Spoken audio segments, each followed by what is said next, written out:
Hello my dear audience, prefix in দিয়ে base word দিয়ে কীভাবে অপোজিট ওয়ার্ড তৈরি করা যায় সেই বিষয়টি দেখাবো। তো প্রিফিক্স ইন দিয়ে বেজ ওয়ার্ড এবং অপোজিট ওয়ার্ড। অ্যাবিলিটি মানে ক্ষমতা, ইনঅ্যাবিলিটি মানে অক্ষমতা, অ্যাক্টিভ মানে সক্ষম, ইনঅ্যাক্টিভ মানে নিষ্ক্রিয় বা অক্ষম, ক্যাপাবল মানে যোগ্য, ইনক্যাপাবল মানে অযোগ্য, এনিমেট মানে প্রাণী বা অ্যানিমেশন এরকম বলতে পারি। এনিমেট মানে প্রাণী, ইনঅ্যানিমেট মানে অপ্রাণী,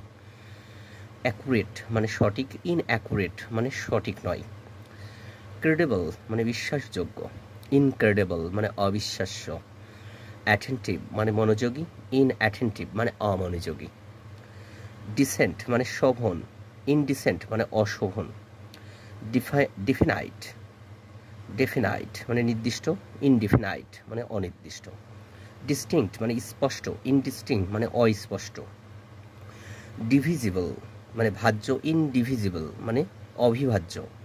ডিসিপ্লিন মানে শৃঙ্খলা, ইনডিসিপ্লিন মানে বিশৃঙ্খলা, জাস্টিস মানে ন্যায়, ইনজাস্টিস মানে অন্যায়, সেন্সিবল মানে বোধশক্তি সম্পন্ন, ইনসেন্সিবল মানে বোধশক্তিহীন, সেপারেবল মানে পৃথক করার যোগ্য, ইনসেপারেবল মানে পৃথক করার যোগ্য নয়, স্ট্যাবিলিটি মানে স্থিরতা বা ধৈর্য, ইনস্ট্যাবিলিটি মানে অধৈর্য বা অধীর, সাফিসিয়েন্ট মানে যথেষ্ট, ইনসাফিসিয়েন্ট মানে পর্যাপ্ত নয়, ভ্যালিড মানে আইন সিদ্ধ, ইনভ্যালিড মানে বাতিল, ভিজিবল মানে দৃষ্টিগোচর, ইনভিজিবল মানে অদৃশ্য বা দৃষ্টিগোচর নয়। Thank you viewers.